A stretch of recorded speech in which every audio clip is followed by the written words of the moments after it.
So good morning and good afternoon, depending upon where you're at. I'm not sure if we made this clear in our emails, but we have advisors on this call from the East Coast to the West Coast to Hawaii. I don't know if Hawaiians consider themselves West Coast or not. I've never been there, unfortunately.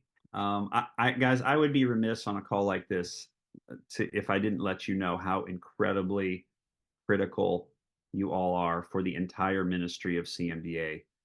Um, I mean, the entire ministry of CMDA. I think our faculty and campus advisors are probably maybe the most overlooked linchpins of everything that we do. And what a blessing to students. I've been with CMDA for 6 years now, and I repeatedly, as I visit campuses, the campus advisors are mentioned more so than any other single entity that we have.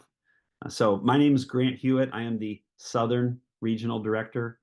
As I said, I've been with the ministry 6 years and I live in Fort Worth, Texas. Um, and guys, so CMDA may have 43 or so different ministries, but honestly, many of these overlap with our student groups, and almost all of them begin with students. It tends to be the gateway for everything else. All of the other gospel ministry that takes place in healthcare through us starts where you all are at. So thank you so much for serving. I cannot imagine doing what we do without the faculty advisors that we have. Thank you. Here's what one of our students told us. This is a direct quote, second year medical student last year. She said, "Things felt dark here at school. A few of my peers were even openly hostile towards Christianity. CMDA showed me that nothing can hide God's goodness, and I can still be a vessel for that goodness even now." And I don't think there's a more powerful lesson and way to teach that than having role models and mentors and examples, which all of you are. So again, thank you. I will introduce our speaker in just a second, but first I want you all to know about our national convention. I'm sure most, if not all of you, are aware, but this is going to be May 2nd through 5th in Black Mountain, North Carolina. We've been there several times before. We're expecting about 1,000 healthcare professionals and as well as some students to come. So please consider attending if you're able, and encouraging your students also. Okay, so our guest speaker today is Josiah McGee, who is with an organization called Passages. Passages organizes Christian college students to visit Israel. And just as importantly and effective, which is very effective, they also provide sizable scholarships to each student. And to date, this organization, Passages, has sent over 10,000 Christian college students to the Holy Land. And we've been a part of that as CMDA. We've been just this past June, we had 39 CMDA students go on such a trip. So it was a 10-day in-country trip, and many of them said, and their words, I happened to be there with them, but many of them said the trip was life changing. Unprompted, they said this trip has been life changing. So Passages does amazing work. Josiah McGee has been the director of education for Passages for over 5 years, and he can correct anything I get wrong about his bio, but I believe he has a master's in global diplomacy from the University of London. And I think his master's thesis was actually related to Hamas. Yes? No? Josiah? Nod? Yeah. Yeah, I basically studied why does Hamas choose violence was my graduate research. So So you didn't just start reading blogs and info about Hamas on October 7th. So we are super glad you're here. Today, he's going to help us understand and pray for and speak with students if it comes up about the current Israel-Hamas conflict. So as CMDA, we're spending this time on this issue and because the controversy has spilled over to a number of U.S. college campuses. Some of you know that. This has now been in the public spotlight for 99 days ish. I think it's 99 days. And so, in addition to UC Berkeley and Harvard, they made big headlines because they had hundreds, if not thousands, of their students endorsing Hamas's actions. Thank you so much for being here. Thank you so much, Grant, for the invitation and the kind introduction. I'm really happy to be with all of you this afternoon, morning, wherever it is that you are on your Saturday. And I really appreciate you taking time out of the weekend to do this and have this conversation. So just a little bit of context about this briefing, because I've been doing a lot of these over the past few months. Obviously, the war has been in the news and a topic of quite a bit of concern and, as Grant said, controversy. And I just want to maybe provide one caveat before we get started, and that's that we're not really going to get into the details of the Gaza operation itself, because we would need several hours to unpack everything that's happened over the last 12 weeks of fighting inside the Gaza Strip. But what I really want to do is give some context for what led up to the war. How did we get to this point that a war like this is being fought, one that is incredibly complicated because it is an urban war and the humanitarian consequences are very severe and extreme in the situation. But there is some lead up to it. I think it's important, and that the context really is what matters, and also I think is most likely to be misunderstood or overlooked in conversations about this conflict. So we're going to jump into that, and hopefully in about 30 to 40 minutes I'll get through this presentation, and then there'll be a little bit of time for questions at the end. And if not all the questions, and as Grant said, of course, you're free to email me. I would love to continue conversations with any of you who have additional questions. But a brief agenda for what we'd like to go over today. So there's a few questions I think are really important to answer in terms of understanding how we got to this point and how this war is being fought, or why this war is being fought. The first is, what is Gaza? And for some of you, this might be pretty basic information, but it's unfortunately to the public, it is not very basic, and we need to kind of lay a foundation. And then the next question is, who is Hamas as well? A very misunderstood organization, actually. And then what happened on October 7? And then finally, what's next? What's been happening, or what is being looked forward to as a result of this conflict and the way that it's being fought? So we'll answer those questions as quickly as we can and just lay ourselves a foundation to understand why is this war being fought. Now, what exactly is Gaza?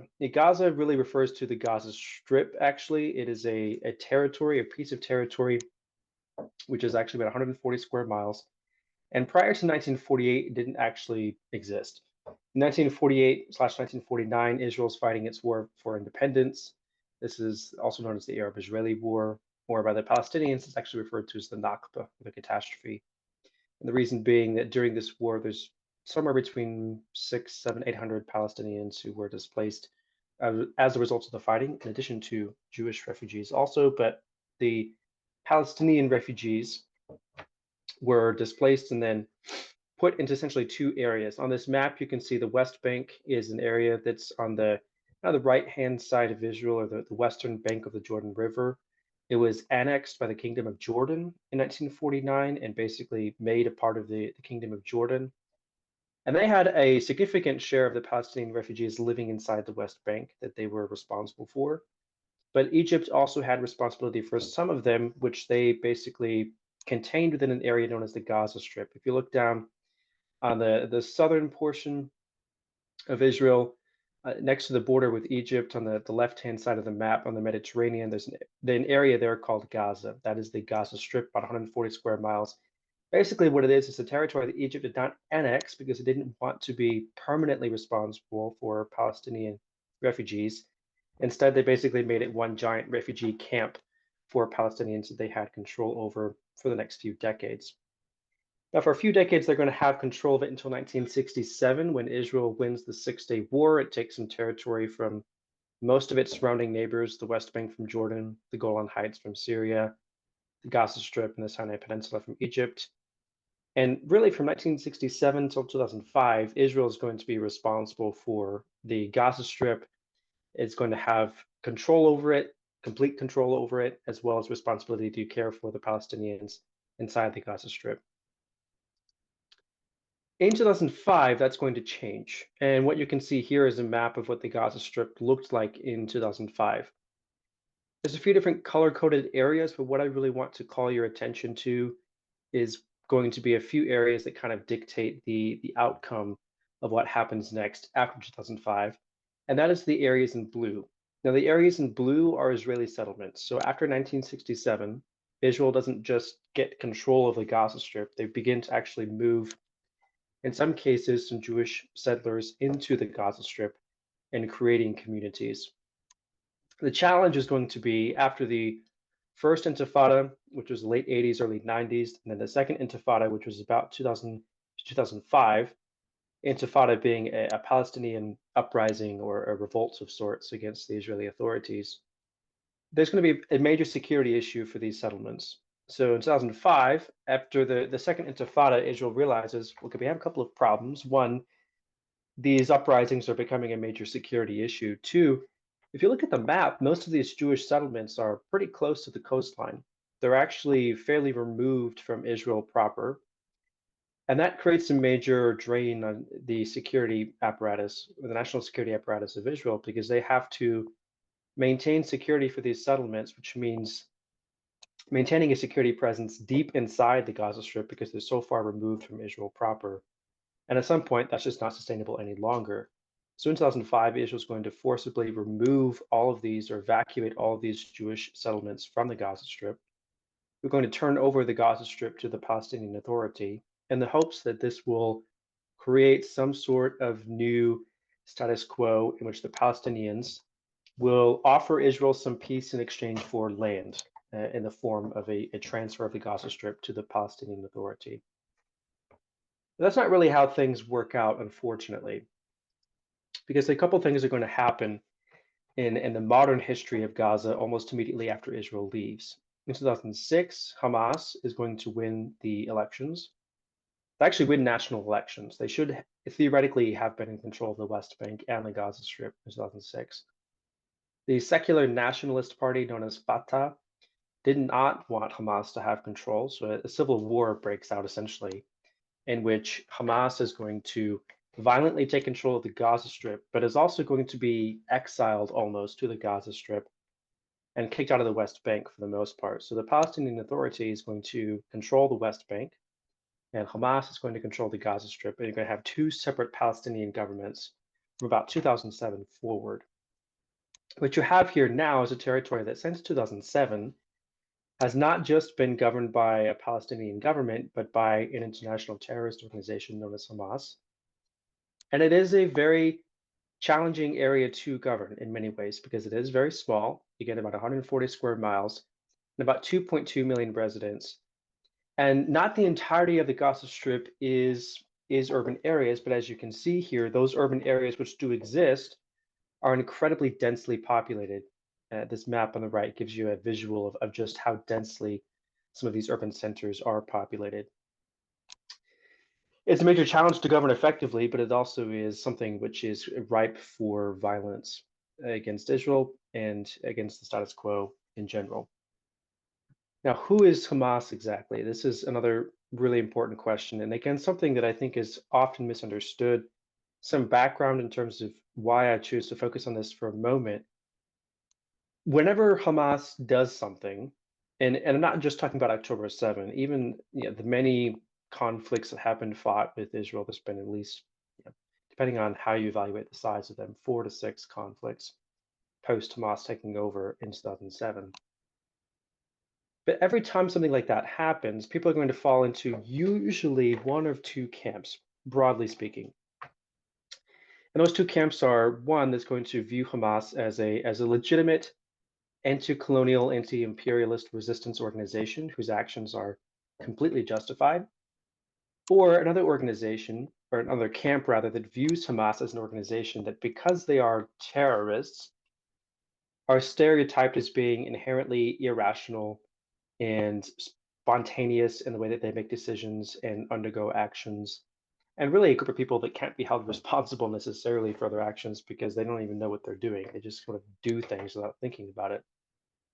Both of those are really oversimplifications of who the organization is, who Hamas is. And I think it's important to kind of combat the stereotypes a little bit, develop a more nuanced view, because in both cases, those oversimplifications can be allowed or used to allow Hamas off the hook. and to escape some responsibility for their actions. So let's take a look at the organization and hopefully develop a little bit more nuance behind what exactly it is. How did it start? This is a really important thing to understand. It did not actually start as a terrorist organization.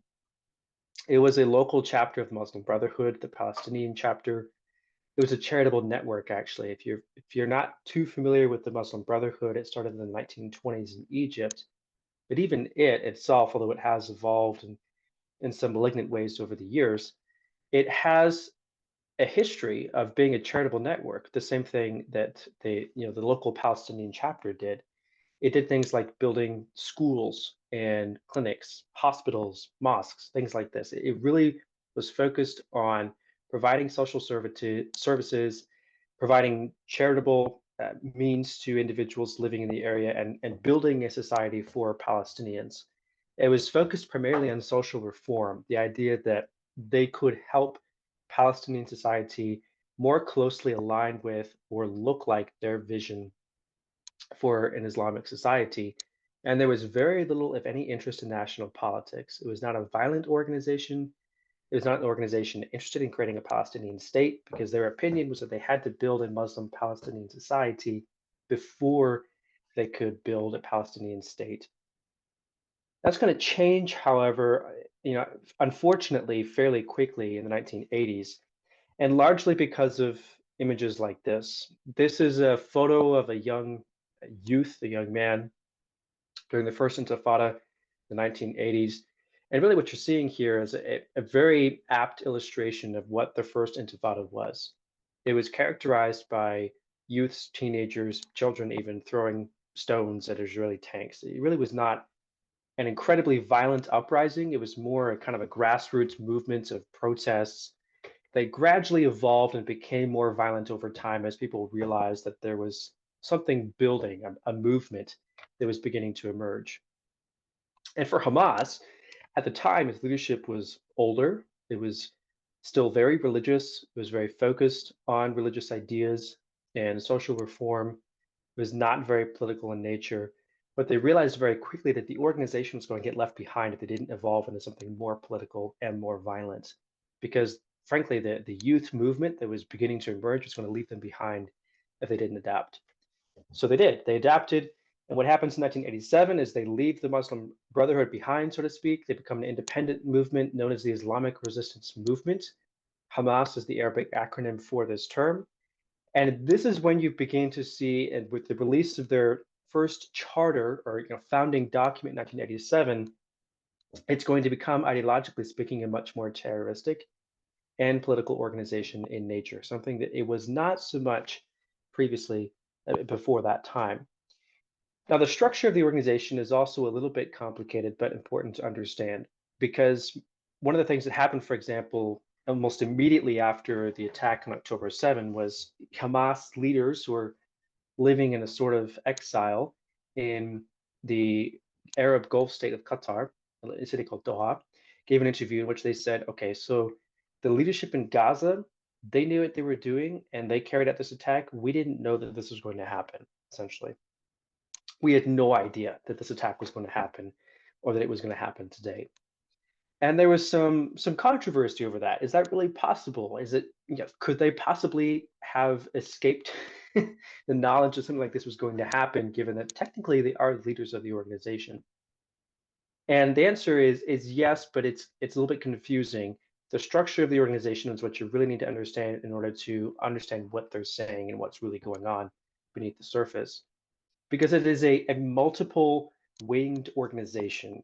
And each of these wings are somewhat siloed from each other. This is not unusual, by the way, for terrorist organizations. But what you have is an organization called Hamas today, which has a political wing, it has a communications wing, it still has a social services wing, and it has a terror wing known as the Al Qassam Brigades.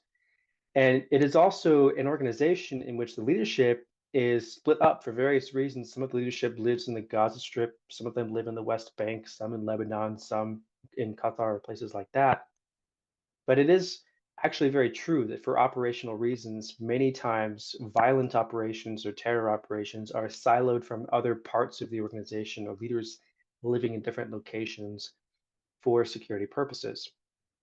However, what you need to know is that it has what's known as a fractured consensus model, meaning that despite these divisions and the fact that information is sometimes siloed from other parts of the organization, there is still this sense of consensus that they make decisions as a whole and for the whole. And this is illustrated by what happened in the interview shortly after the leaders made the statement saying, "We didn't know October 7 was going to happen." They followed that by saying, "However, we support and approve and bless everything that happened on October 7." Why is that? Because they said that the organization, despite the fact they can't always communicate with each other, everyone in the organization knows what the values of the organization are. And the top line leadership of the organization, the political leadership, are going to give other wings of the organization, like the terror wing, a certain amount of parameters. And as long as they color within the lines or they operate within those parameters, everyone knows that they're going to have the blessing of the organization. And in this case, what the leaders said is that the terror wing, despite not telling the political leaders when the attack was going to happen, they knew they would have the support of the political leadership because they were coloring within the lines. They were operating within the parameters and the values of the organization known as Hamas. Now, what exactly are those values or beliefs, though? What are their goals or parameters that the terror wing needs to operate within? There's a couple of things that are really important to note here. One is that Palestine, and by that I mean everything that is both of Palestinian territories as well as Israel today, they refer to it as one unit known as Palestine or one territory, is for them a Muslim land or a waqf being a religious trust. Meaning that because of this picture you see here, Dome of the Rock, this is part of the Al-Aqsa compound, which encompasses the Al-Aqsa Mosque, Dome of the Rock, or basically the entire compound that the Jewish people would know as the Temple Mount. It's the third holy site in Islam. So the land in which it sits, not just the compound, but really the entire territory known as Palestine, is referred to as a religious trust, therefore, something that they are devoted to, something that they're obligated to protect and manage and maintain. To give it away to anyone, especially to someone of a different faith, like a Jew or a Christian or anyone really of a different faith, would be a sin. They don't have the option of doing that. They have to maintain control of it because it is their religious duty or obligation. The second thing that the organization believes is that Palestinian nationalism is an odd blend of religion and resistance. And again, this kind of goes back to some of the political realism that I was describing in the 1980s, this moment of confronting the reality that while they prefer to be focused on religious ideas, they really couldn't escape the fact that resistance was becoming a part of what it means to be a Palestinian. It was becoming part of the national identity. So for them, they sort of merged the two in order to create something that they could claim for themselves to protect and to represent. And that is this idea that their particular version or brand of Islamism has merged with the idea of resistance against Israel to create a cohesive Palestinian national identity that they're trying to protect. Now, the goals of the organization are to reconcile their responsibility to govern effectively in the Gaza Strip with resistance, which at times can be very contradictory ideas. It's hard to do both at the same time, but they try to. They want to rule a Muslim Palestinian state as well. They don't just want to create one, but to actually govern it themselves and to be in charge of that future state. And in order to do so, in order to create that state in the first place, they must erase Israel or the idea of Zionism or the idea of the Jews having a historical right to self-determination, political self-determination in their historical homeland, known as Israel or Palestine, depending on who you ask. Those things must cease to exist. Those ideologies must be rejected completely, and the Jewish people should no longer exist in the land of Israel. And at times, this is debated a little bit because in 1987, obviously, the first charter came out. In 2017, they put out a new charter, which was designed to combat the international narrative that had led to them being labeled as a terrorist organization, that Hamas was perhaps too anti-Semitic or things of that nature. And so they tried to kind of soften some of the language and argue that, no, we're not really, anti-Semitic. We don't really hate Jews, that sort of thing. But unfortunately, if you read enough of even the new charter that was released in 2017, you'll still find very nihilistic language, very absolutist language. By that, I mean there's really no room or margin for anything but the complete land belonging to Muslim Palestinians and the complete erasure of any Jewish presence or claim to the land. And there's really no softening of language. Even if you look for it, it hasn't actually in reality softened, and it's still a very, frankly, a genocidal charter that they've written for themselves and released in 2017. So what exactly happened on October 7th then? What's going on that led to this major conflict that's being fought for the last 12 weeks? And as Grant pointed out before we started, this is actually a very noteworthy weekend to be having this conversation. Today's 99 days since the conflict started. Tomorrow, Sunday, marks the 100-day mark since October 7th, which is significant not just because of what happened, but because of those who are still suffering the consequences, which we'll get to in a moment. But on October 7th, Hamas terrorists, about somewhere between 2 and 3,000 of them, infiltrated Israel by surprise.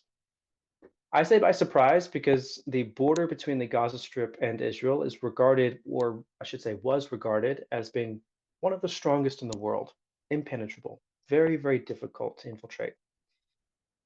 Incredibly advanced technology and control systems, surveillance. It was really, really difficult, unbelievable that anyone could make it past this border. But they did. They overwhelmed the surveillance, they overwhelmed the system itself and the walls or the fence itself in different parts. And they managed to infiltrate the Israeli southern communities known as the Gaza Periphery or Gaza Envelope that are on the Israeli side of the border between the Gaza Strip and Israel.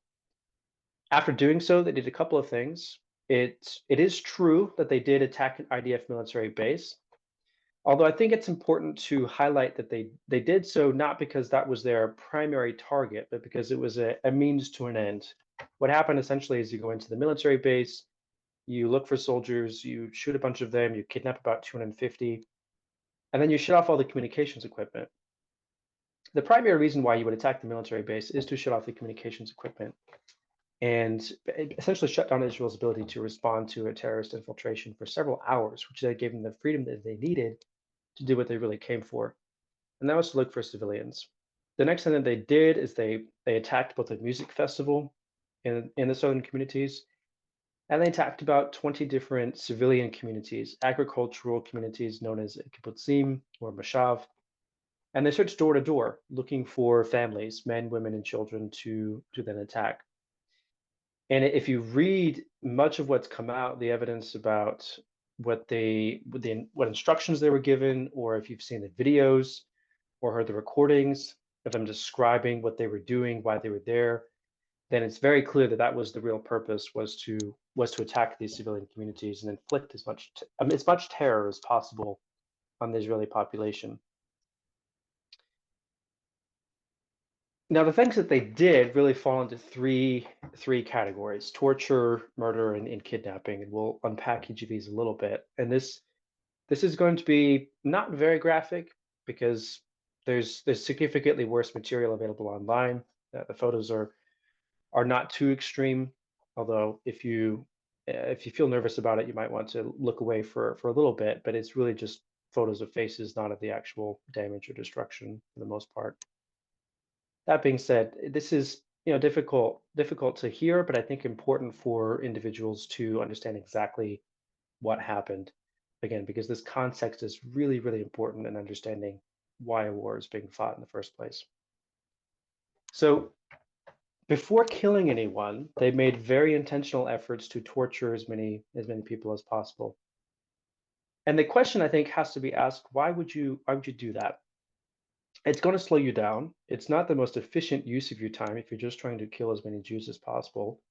Why would you take the time to stop and torture them in methodical ways? And the answer, I think, is that two things. One, it is probably the best way to inflict as much psychological terror on people as possible. It's a form of psychological warfare, very effective for a terror organization.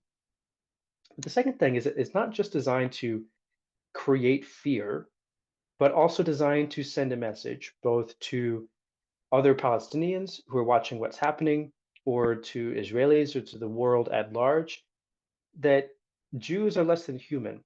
The reason that you can get away with torturing someone in these ways is because they are less than human. They don't deserve to exist. They are animalistic in nature and can deservedly be treated as such. So what's going to happen then is they're going to use torture to send some of these messages. And some of the methodology that would be used would be things like cutting limbs off, cutting off fingers or toes. They would tie children together in front of their parents, or tie individuals together as well, or simply their hands behind their back. They would torture a parent in front of a child, or vice versa.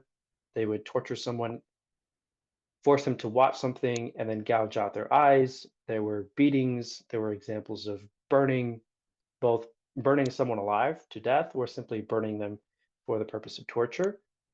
And something that has remarkably gone, mm, I shouldn't say unnoticed, but not acknowledged as much as it should be for almost 2.5 months after October 7, is the sexual violence.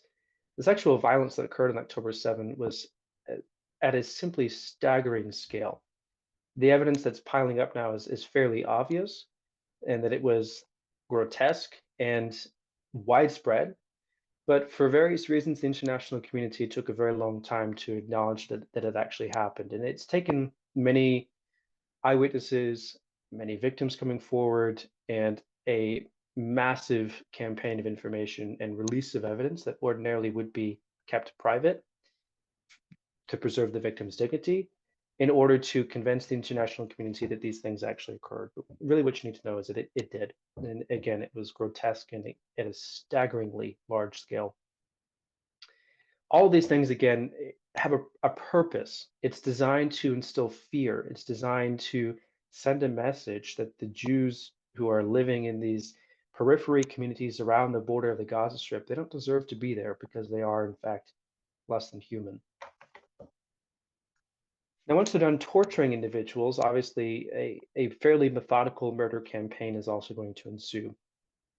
And here I think it's important to understand a little bit of the methodology again, because it explains a little bit of the controversy that's followed October 7. So, for example, shooting and stabbing, absolutely that makes some sense. That those are very common methods of killing someone. But part of what happened after October 7 was also widespread mutilation, or cases where they would, cut bodies apart, or you would hold a rifle to someone's head and then shoot 10 to 15 times. Why would you do that? Well, because what's essentially done is the face is so incredibly disfigured afterwards, obviously, that it's beyond recognition.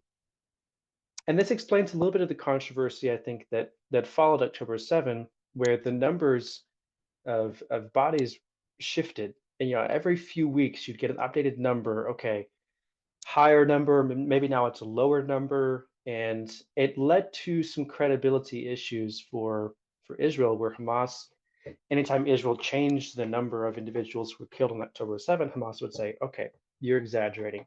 It wasn't actually that many people that died. You can't get your numbers straight. How do you expect anyone to believe you?" And the reality, I think, is pretty sinister, actually. This is, I think, an intentional move on the part of Hamas, because if you think about it and you sit down with the people who are responsible to collect the bodies, to identify them, to prepare them for burial, they'll give you a pretty simple answer about why it's so hard to get the numbers straight. And that's because they have bodies that are in multiple body bags. They have bodies that are in so many pieces that they have trouble putting them back together and figuring out how many bodies do we have because they're in so many pieces. They actually had to, this is, I think, a very revealing illustration of just how complicated the process became, and still is today. They're still trying to identify the victims in many cases. They had to bring in the Israeli Antiquities Authority to help identify the bodies of the victims. And that might sound a little bit absurd. What do the archaeologists have to do with this? How are they going to help identify the bodies? And again, it's really pretty simple when you listen to the explanation and think about it. The reason why the archaeology authorities were brought in to help identify the remains of victims is because, frankly, they're the world's leading experts on finding human teeth. And in many cases, the only way to identify victims was either through dental records or through extremely small fragments of bone that they were then able to extract a little bit of DNA from in order to identify the victims. Again, that's why it's so challenging, and the struggle that Israel's still facing is telling the world the truth about what happened, but in a compelling and credible way, because they're still trying to put the pieces, literally put the pieces back together. Now, there's other methods used as well, which are very frequently used to sort of compare Hamas to ISIS. I do think it's important to note that Hamas is not literally ISIS, because that hashtag was going around for a while and it really was pretty misleading. They're not. They believe very different things, actually. They are enemies of sorts. But some of the tactics used should probably remind listeners and viewers of ISIS, things like beheading. This was also challenged by Hamas, who basically argued never happened. They would deny it, but it's pretty hard to deny it when they filmed themselves doing this. Okay, it's available online. The photos, the videos of them taking a hoe or garden tools to someone and then beheading them with those tools, burning individuals alive, happened very frequently, and in all ages. This is something I think is also really important to understand, that they didn't just choose victims of military fighting age, things of that nature, which would maybe allow them to justify some of their actions to the international community. They attacked people of all ages. Grandparents, Holocaust survivors were killed by Hamas terrorists, which is just shocking to think about. They killed babies, and it is often denied, but again, I can tell you a significant part of the work that I've been doing for the last few months is sifting through some of the evidence, the photos, the videos, and I've seen it. It's true. They literally burned babies alive, which is so beyond the pale, beyond comprehension. We don't even have a category for that in many cases, how to process that kind of information. But that's what they were doing. And again, if you think back to what I said a few minutes ago about how they justify their actions, what the organization believes, it makes sense.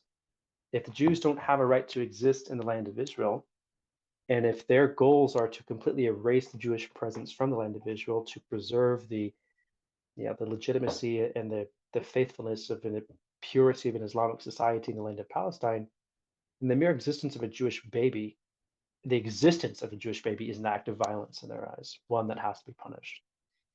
That's what they do. That's how they justify themselves, and that's what they're literally going to do on October 7 is seek to erase the Jewish presence from these communities in the border with Gaza, including the children and the Jewish babies. Now, the kidnapping that also follows is pretty straightforward. I think it's most likely designed to create leverage. If you look at many of the negotiations that happened once the war started, in exchange for getting hostages back, Hamas wants a certain number of Palestinian prisoners back, most of which have been accused of or convicted of violence or terrorism. But in order to create this leverage, they're going to kidnap about 240 people, men, women, and children, mostly civilians in these cases. Again, they're of all ages. You can see here in this photo, actually, one of the women who was eventually released in exchange for 3 Palestinian prisoners who had all been accused of violence. She was a grandmother.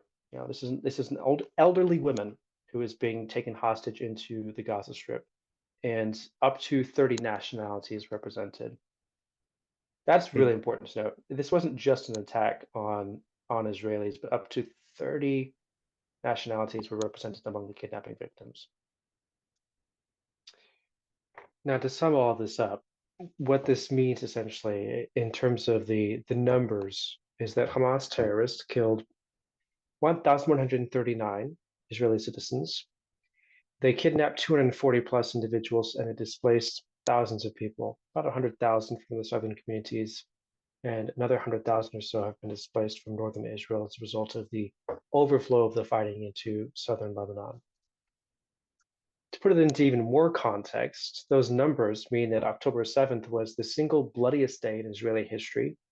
It was the bloodiest day in Jewish history since the Holocaust, and it was the equivalent of 15 9/11 events.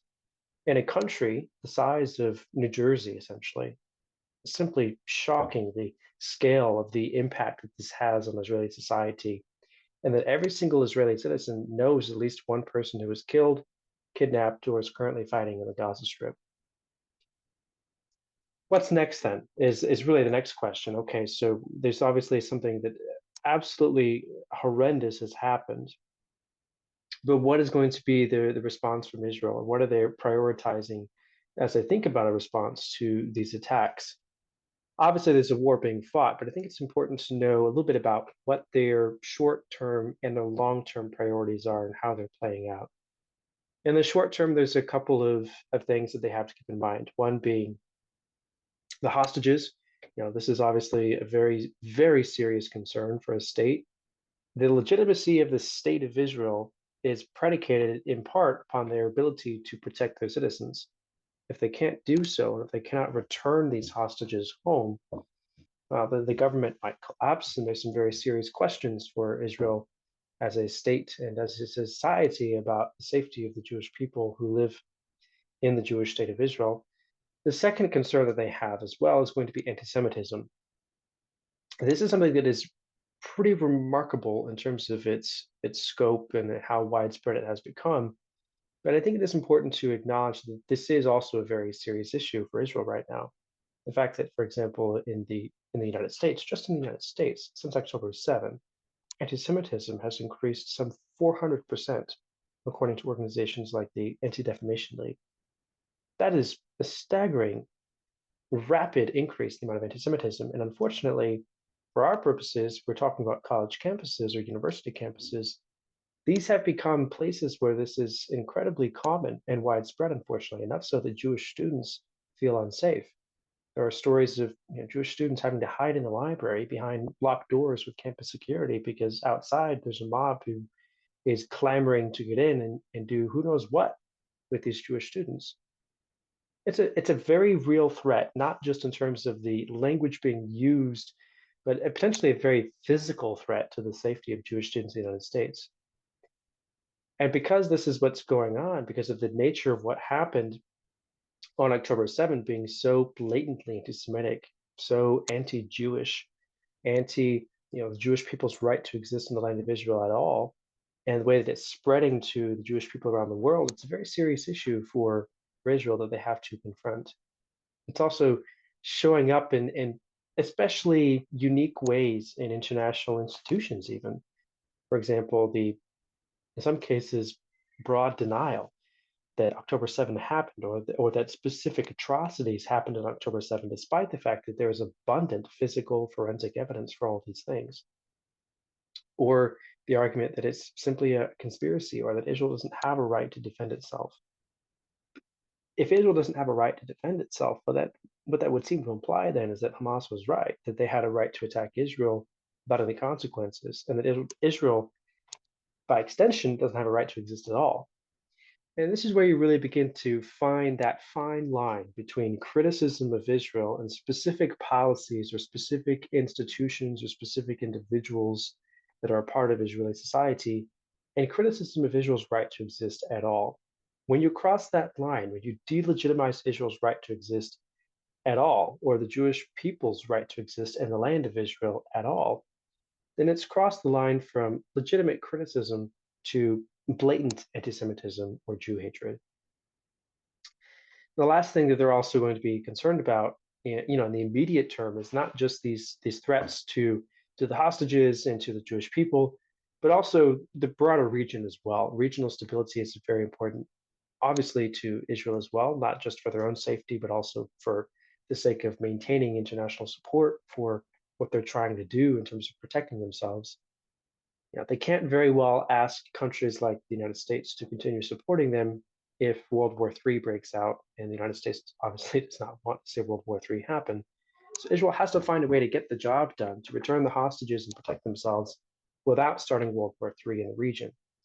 Unfortunately, this is complicated by the fact that there are various Iranian proxies like Hezbollah in Lebanon or the Houthis in Yemen who are actively trying to destabilize the situation by not necessarily getting involved in the war full scale or declaring war on Israel, but by carrying out a wide variety of distracting operations, destabilizing operations like shooting at ships, as the Houthis are, or shooting into Israel as Hezbollah has, in an attempt to distract or provoke some sort of response from Israel.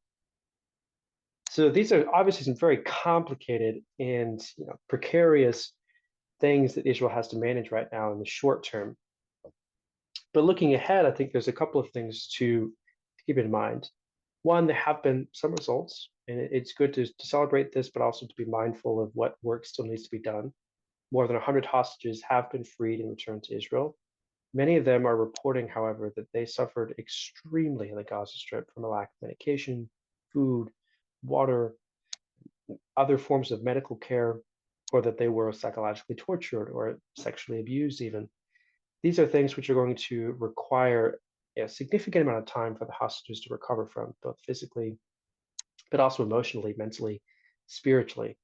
Obviously, there's some real damage and hurt that has to be addressed here in terms of restoring the hostages and going through the healing process.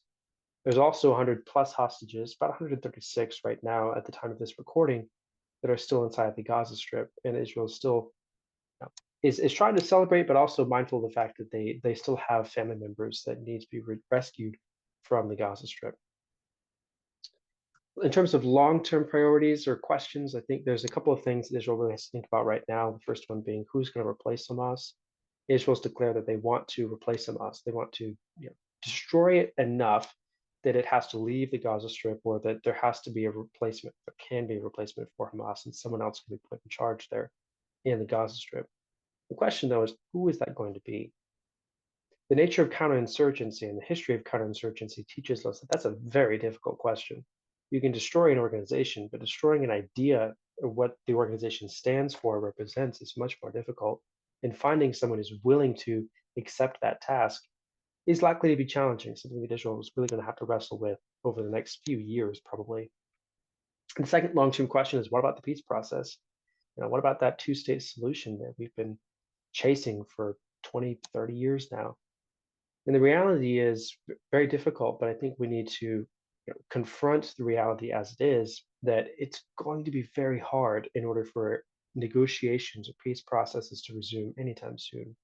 It's going to be very, very challenging for the two sides to reach a two-state solution, because both the Israelis and Palestinians are incredibly traumatized by what Hamas has done and what Israel is doing in order to, rescue their hostages and correct the wrong that's been done. There's a very high cost on both sides of this conflict, enough so that it is very difficult to imagine the peace process restarting anytime in the very near future. Now, what I'd like to do is close with a couple of thoughts on how to be praying for the situation, because it is, seemingly in some ways an impossible situation. There are glimmers of hope, obviously, but when you're dealing with evil that is both this scale and this type, it is very easy to despair and just throw up your hands and go, God, what is happening? Why? And not know how to process that information. But I think the most important thing we can do is to be pressing in to that relationship with the Lord and praying for his wisdom and guidance and comfort during these times, not only for those who are affected, but also for everyone else who's just trying to process what happened. So there's a couple things I would definitely be praying for. One would be his presence and his comfort, that he would be near and that he would provide comfort and hope during this very difficult time. And the second thing would be his justice and his protection. There are so many innocent people who were brutally slaughtered or kidnapped or abused in so many ways because of what's happening. And there were terrible injustices done, which need to be addressed. And ultimately, we serve a God who is just, and it is important that we are really looking to Him for a sense of justice and protection from the evil that we see around us, and it is so present in the world today. Finally, for release, healing, and restoration, this is especially true of the hostages. And I say this because, at the time that I'm recording this, it is 99 days. Tomorrow will be 100 days since the hostages were taken into the Gaza Strip, and at this point, it's unclear how many of them are still alive. The families are just desperate to receive any news of their loved ones, hoping, against hope, that somehow they're still alive and they might someday come back to them. And there's some really, really sad stories from the families of these hostages. But I think it's important to be praying for them, for their families, that they would have hope and endurance during this difficult time. The hostages would be released. But as I already mentioned, even those that have been released are facing such incredible challenges. It's important to be praying for their healing and their restoration as well. Thank you so much for listening. I really appreciate everyone's time, and I hope this information is helpful. It is encouraging. It's not, I'm sure, easy to hear or to think about, but I hope that it is somewhat encouraging and that it has given you, something to think about and some tools for understanding the situation. Again, thank you so much for your time. Hey, Josiah, I Sure. apologies for stepping in here. So we're at the 15-minute mark or so remaining. I would love for you if you could, and I know there's so much has happened and you've distilled it nicely, but I hesitate to use that word based on what we've just talked about. Yeah.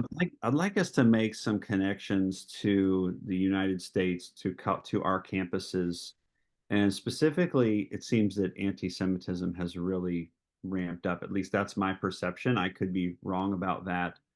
How, and I know this is a very generic question, but how might we counsel students who are encountering anti-Semitism or just pro-Hamas statements on campuses or just as students? Yeah, I'm going to stop sharing because I'd like to be able to actually see people's faces, because I think this is a good opportunity to kind of pivot in the conversation a little bit. I think there's a couple of things that are happening that are important to note. And there's some historical significance I think is noteworthy, that the Jewish people have not encountered something like this since the Holocaust. October 7 was the bloodiest day in Jewish history since the Holocaust, and many of the tactics used, the language used, the rhetoric was reminiscent of the Holocaust in some pretty cruel and unusual ways. Now, what students are going to be facing on college campuses that are going to most likely be categorized as anti-Semitism are going to fall into a couple of categories. And I think it is important to draw a distinction between criticism of specific Israeli policies and delegitimization of Israel as a whole, because those are two very different things. And really, Hamas's rhetoric and actions are going to fall squarely into the second category. It's not a criticism of specific Israeli policies, it's a criticism of Israel's existence in the first place that leads them to then carry out acts which are designed not to wage war against a specific Israeli institution like the Israeli Defense Forces, but against the civilians living in Israel, against the very existence of Jewish people at all in the land of Israel. And unfortunately, what's happening in many cases is that college students are falling into the trap of repeating statements or rhetoric that they hear all the time on social media, but they don't really understand what it means. So, for example, you know, free Palestine from the river to the sea, very common statement, very common rhetoric that if it's not understood, it's very easy to repeat and miss the point of what you're actually saying. But what's happening in that instance is you're not just arguing that Palestine has a right to exist, which I think it does. I'm certainly in support of their rights as well. But what you're arguing is that the Jewish people have no rights at all. It's not just that Palestinians and Israelis have equal rights, but that the Jews have none at all. Because from the river to the sea, the way the map is built for Israel, I mean that's all of Israel. From the Jordan River to the Mediterranean Sea is the entirety of Israel, meaning that if you want all of that to be free of Israel or the Jewish people, then that's the complete erasure of the Jewish people or the state of Israel entirely, which is, it crosses a line that is very anti-Semitic. Unfortunately, students who are less familiar with the geography or the history are just not going to understand that. And sometimes they need someone to kind of explain to them and break it down. That statement is is a statement which means the erasure of the Jewish people from the land of Israel. It is genocidal language, even if you don't immediately understand that that's what you're saying. The second thing I think is going to come up pretty frequently is denial, unfortunately. And this is where you begin to get into conspiracy theories or discriminatory language as well, saying, of course, the things that Israel's saying happened on October 7 couldn't possibly have happened because it's just a grand conspiracy in order to allow them to, wipe off the Palestinians from the face of the map. And this is actually happening right now. The International Court of Justice Thursday and Friday was hearing a case South Africa brought forward accusing Israel of genocide. And it's pretty remarkable that what's happening essentially is that Israel is being accused of fabricating stories or engaging in some sort of conspiracy. When if you look at the evidence for yourself, the physical evidence, it's undeniable that they couldn't possibly be making this sort of thing up because the forensic evidence speaks for itself. But again, I think that's where you're going to find some students going is in the direction of either saying slogans they don't understand or buying into the idea that there's some sort of grand Jewish conspiracy, both of which are rooted in historical, ancient in some cases, tropes about the Jewish people or anti-Semitic tropes. I think the thing that's really important in my mind is to just better educate students on the origin of these. And unfortunately, if you're working with Christian students, many of them are Christian tropes. For example, deicide is basically the idea that all Jews for all history are to be demonized or vilified because the Jews are the ones who killed Jesus, the Son of God. They're every single one of them is therefore guilty of murdering God, which is an incredibly illogical statement to be making. But for a couple of centuries, a few centuries actually, Christians actually believed that and persecuted the Jewish people because of it. And now, many of the things that people are saying today, like of course the Jews cannot help but kill Palestinian babies because they're bloodthirsty and they always have been. They killed God. Those are things that have been around for a very long time, and unfortunately are the results of Christian persecution of the Jewish people. But it's important for Christian students to think critically about why they believe certain slogans they hear or certain stereotypes or tropes that they hear without understanding the origins of where they come from, that they are discriminatory and frankly very anti-Semitic. That was a crash course in Middle Eastern history and geopolitics. So I'm still ruminating on it. But any questions you have, we'd love for you to pose them now. Thank you, Josiah, for that just excellent presentation and summary of things. It really helped me understand it better. I guess I'm just trying to understand why we as a country or we as Christians can't um, say two things about this. One, that we think it's incredibly terrible what Hamas did, and that's a terrible tragedy and awful and on all of that. And then at the same time have some sympathy and compassion and empathy for the fact that now 20,000 people that probably had nothing to do with this have been killed by Israel. Why can't we kind of say both of those things without being made to feel like we're choosing sides or something? I think there's incredible tragedy across the board here, and I'm not trying to make a political statement. I'm just saying thousands of people have died at the hands of each other, and that's awful. Can we not embrace that and with our students and know that God is weeping? Yeah, it's a great question. I think, this is where unfortunately there just wasn't time to get into the specifics of what's going on in the Gaza Strip.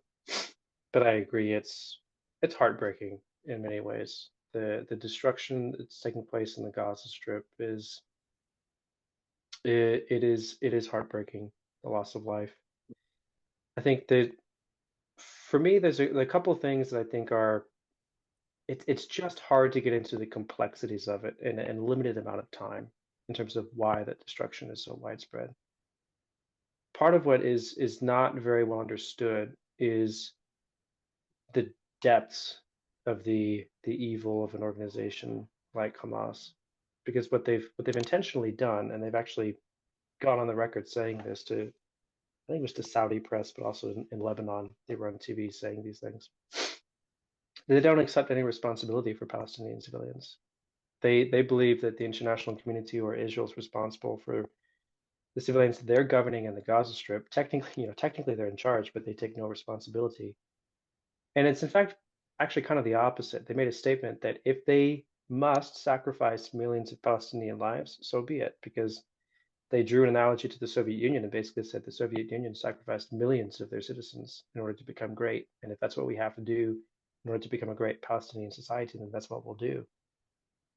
And they've chosen that path in the way that they've chosen to fight this war. What's happened in many cases, and the evidence is pretty clear at this point, and backed up by third party or independent investigations or intelligence sources, that hospitals, for example, you know, you're all doctors, so I think you'll understand the significance of a hospital being a place in which a battle is being fought. That's absurd under international law. It shouldn't be that way at all. But unfortunately, the hospital loses its protected status when Hamas is taking hostages and hiding them inside the hospital, or when it is hiding rockets or armories inside a hospital, or in one case, the lead administrator of one hospital in the Gaza Strip turns out was a lieutenant colonel in the Al Qassam brigades. He's a terrorist, and he's running an entire hospital as a base for operations in addition to providing medical services.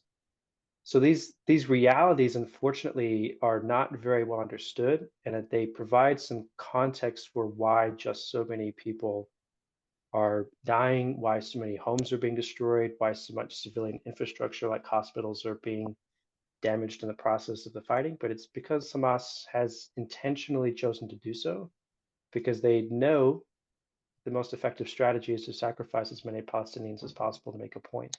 Can I interrupt And there? Just because I know we have a minute left here sure, technically, Grant. But I think that's how we often have a minute to talk to somebody, and so to be able to have that opportunity to say both and I really appreciate what you said, yeah. Kirk, because there has to be balance in the time before it turns 11. How would you answer, particularly because that's the time we have with students? What would you say that kind of gives a both and? I would say as Christians, it's important for us to recognize that Israeli and Palestinian lives are equally as valuable. And I'll tell our students this as well. Every one of them is made in the image of God, so every one of them is inherently worthy of human dignity and respect and protection. The unfortunate reality is that wars do cost many lives, and that Hamas has chosen to fight this war in such a way that they are intentionally escalating the civilian body count as high as possible for their own purposes, which in my opinion makes it all that much more important that Israel is able to fight and end the conflict as quickly as possible, because the longer it lasts, the more civilians Hamas is going to sacrifice for their own purposes. And if I had 60 seconds, that's probably what I would say to a student. David, what do you see as possible resolutions for the war? So I think there's one potential solution on the table right now that's been proposed by a third party, and that would be that the Hamas leadership is exiled or deported from the Gaza Strip. There's a ceasefire in the war between Israel and Hamas, and the hostages are returned in exchange for Hamas essentially vacating the territory.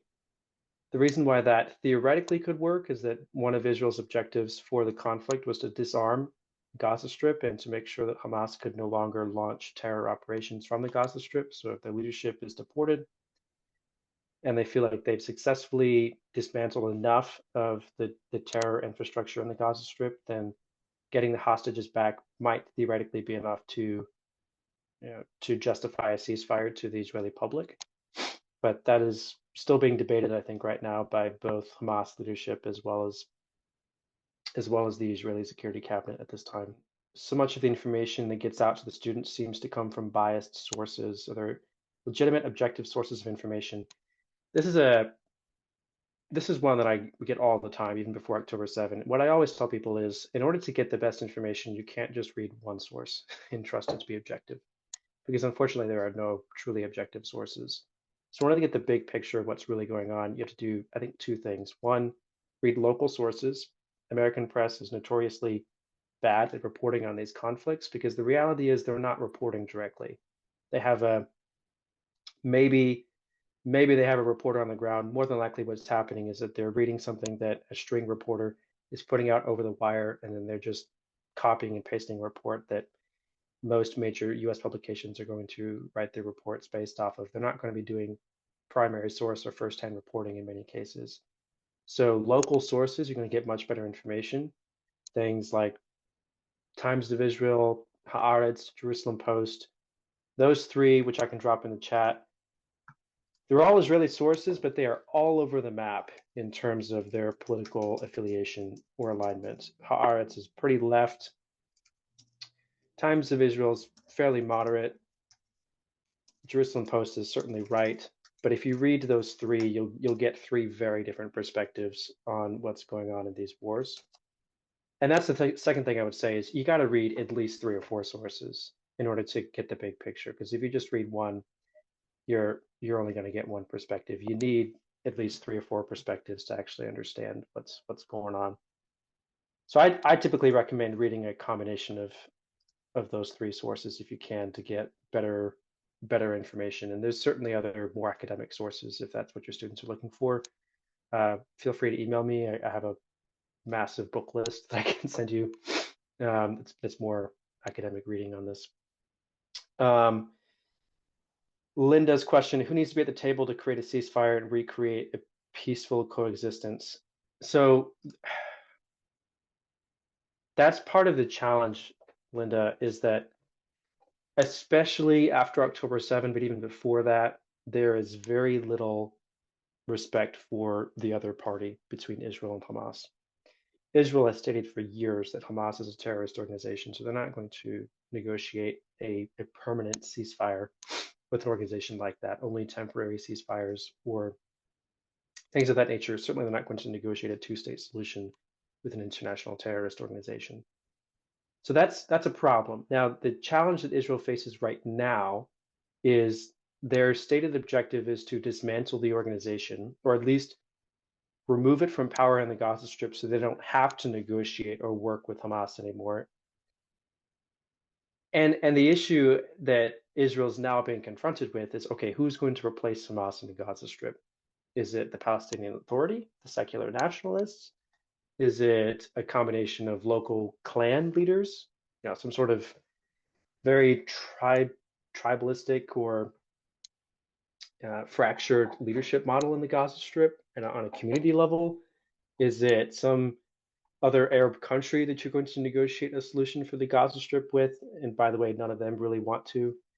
So there's some real questions about who's the negotiating partner for Israel once you kind of remove Hamas from the table. Who else is going to come to the table? And that's not very clear right now.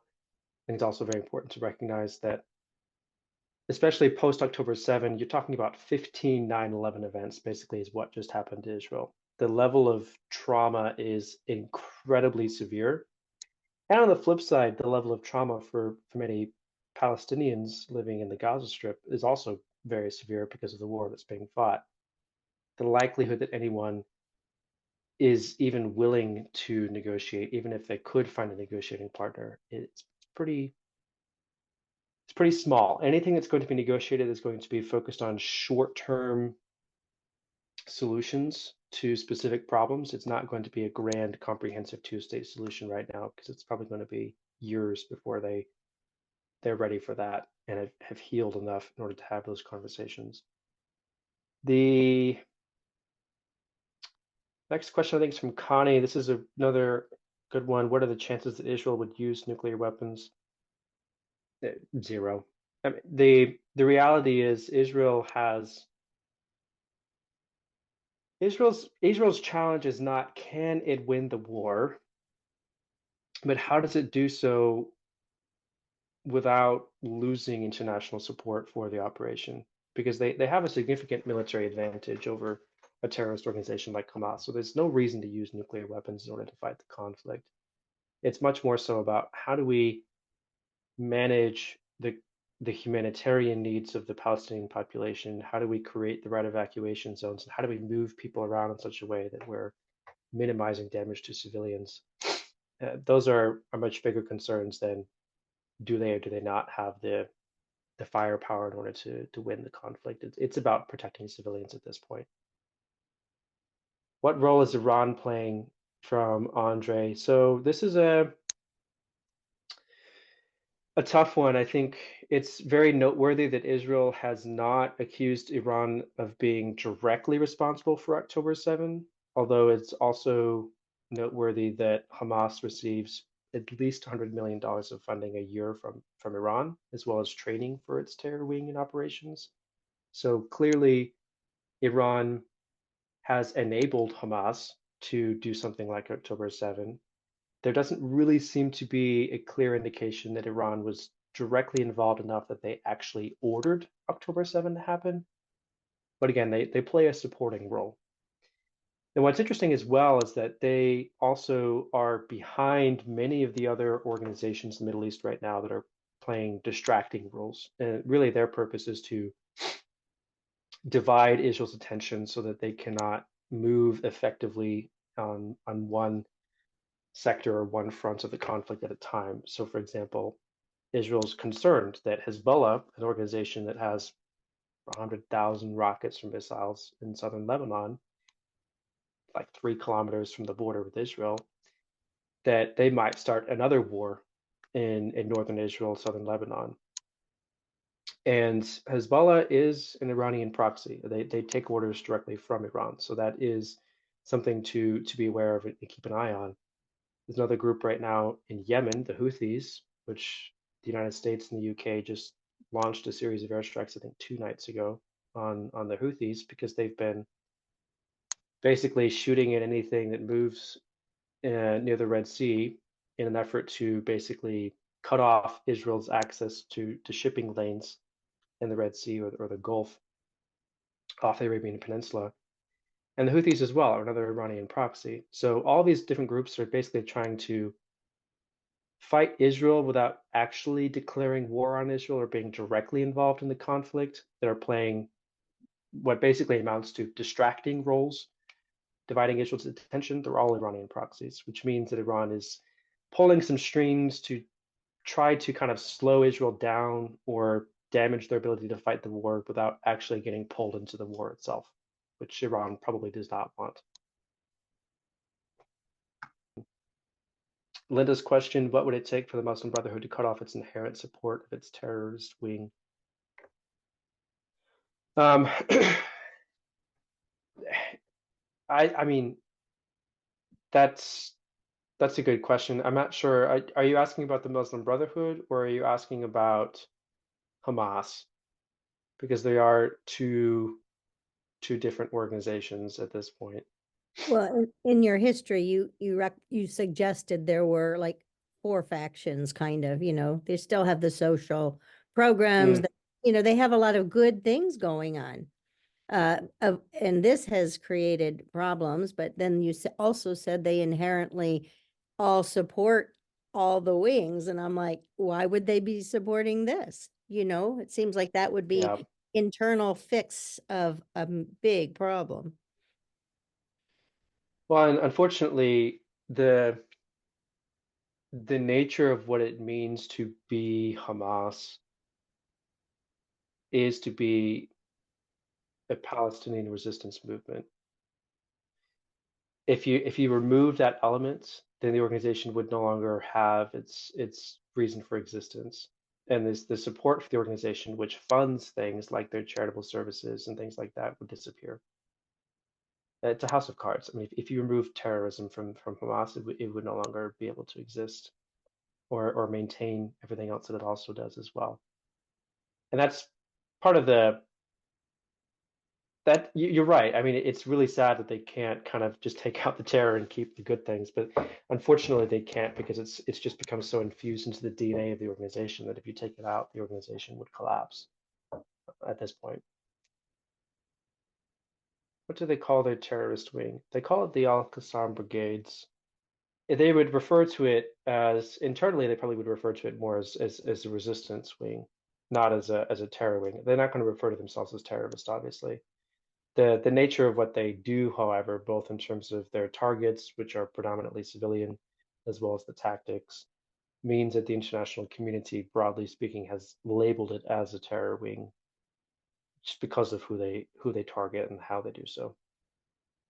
Interestingly enough, they do have other security wings, like internal security wings, that are less focused on external resistance against Israel.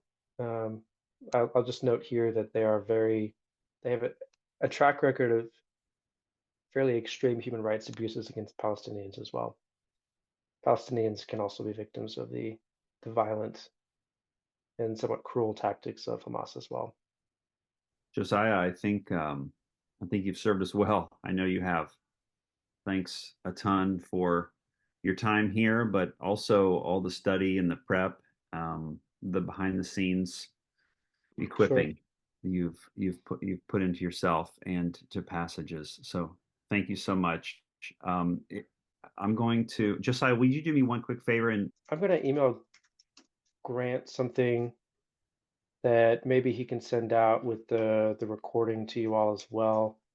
It's basically a one-pager we put together with some suggestions on how to be praying about what's going on. I think that the big things are just praying that God is very present and comforting those who are suffering on both sides of the conflict, but also praying especially for the release of civilian hostages, because they've been 100 days now in captivity, and the reports are pretty extreme in terms of the abuse that they've been suffering as well. So yeah, well, I'd be happy to close this in prayer. Why don't we do that together? Okay. Lord, these things are too high for us. We are so small, and our words fail us as we consider all that's been shared. So when we don't know what to say, we remember Romans 8, that your Holy Spirit intercedes for us with groanings too deep for words. We thank you that we have a mediator in Jesus Christ. We pray for the peoples and nations of the world. We thank you that you will redeem people from every kindred, nation, tribe, and tongue. We pray for bigger hearts, God. We pray for hearts that are compassionate, that care, that think clearly, that think godly, that think biblically. We give you thanks for the knowledge that's been shared with us. We pray for the ability to appropriate and to meditate and to consider what has been shared, and how to be better ambassadors for Christ and for truth with this knowledge. I thank you for our advisors here, and I pray for them especially, that you would give them the discernment on what to say and how to say it, and may they love their people well. Thank you for Josiah. Thank you for passages. Thank you for this time. In Jesus' name, amen.